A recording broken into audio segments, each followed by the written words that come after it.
Company में आज almost 11-12% का तेज़ी देखने को मिला है।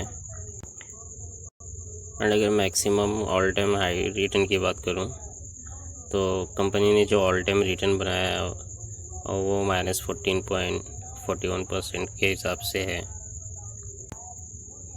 एंड कंपनी का अगर ऑल टाइम चार्ट देखें तो कंपनी 19 मार्च 2021 को लिस्टिंग हुई थी। लिस्टिंग प्राइस कुछ 52-53 के आसपास था।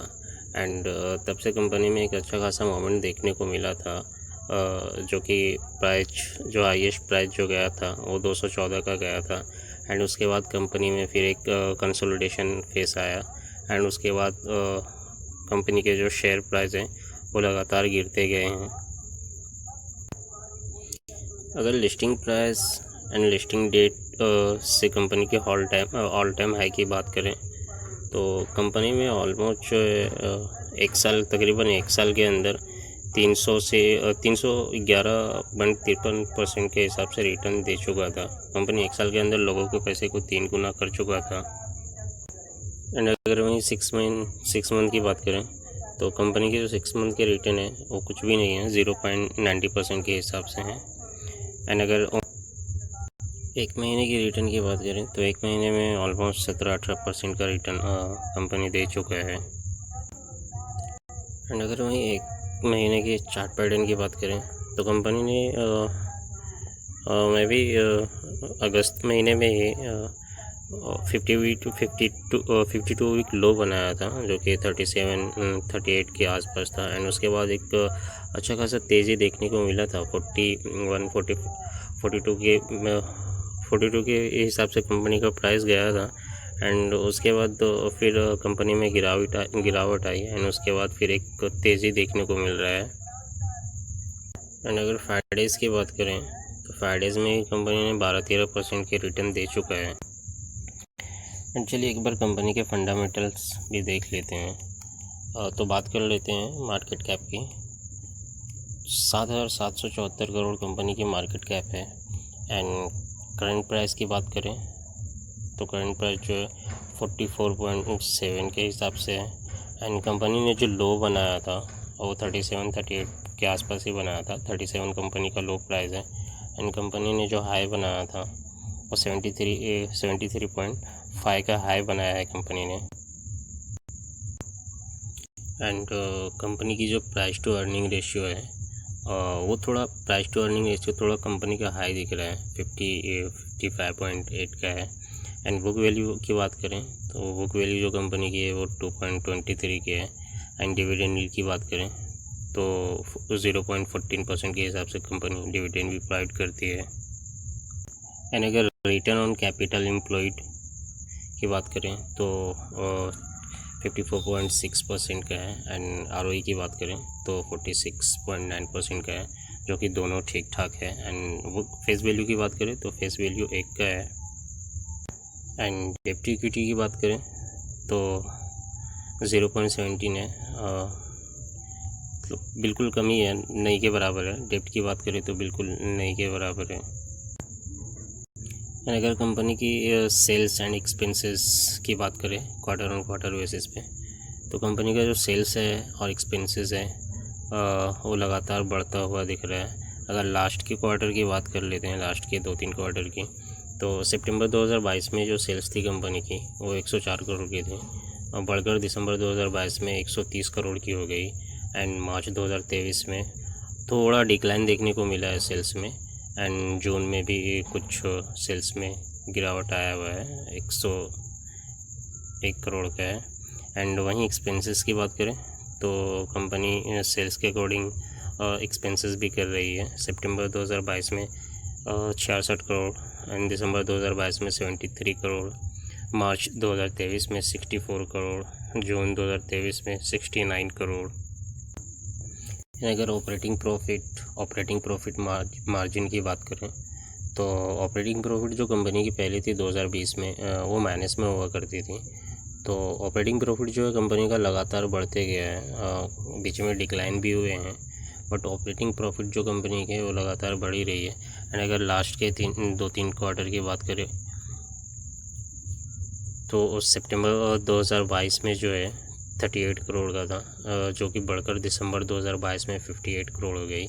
एंड मार्च 2023 में थोड़ा डिक्लाइन, थोड़ा डिक्रीज़ होता हुआ दिख रहा है 47 का।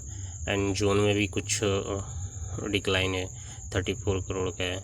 एंड वहीं ऑपरेटिंग प्रॉफिट मार्जिन की बात करें तो सितंबर 2022 में 37%, दिसंबर 2022 में 44%, मार्च 2023 में 42% एंड जून 2023 में 33%।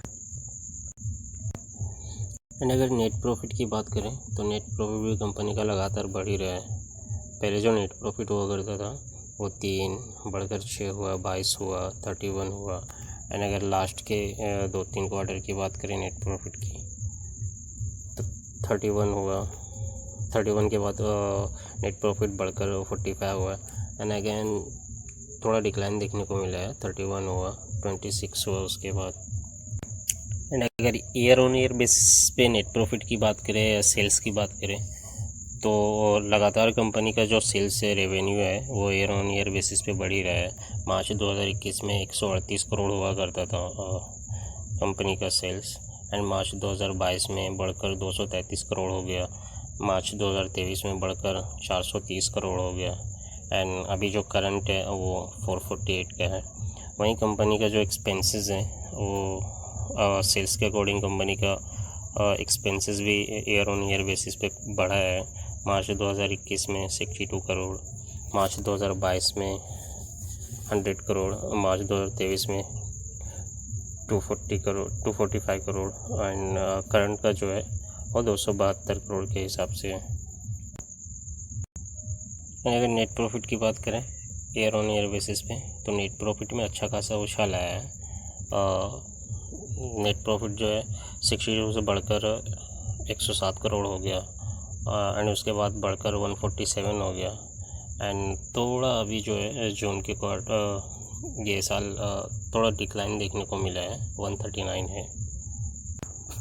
एंड शेयर कैपिटल रिजर्व की बात करें तो कंपनी के जो शेयर कैपिटल है वो पहले ज़ीरो में हुआ करते थे, जो कि लगातार कंपनी के शेयर कैपिटल बढ़ ही रहे हैं।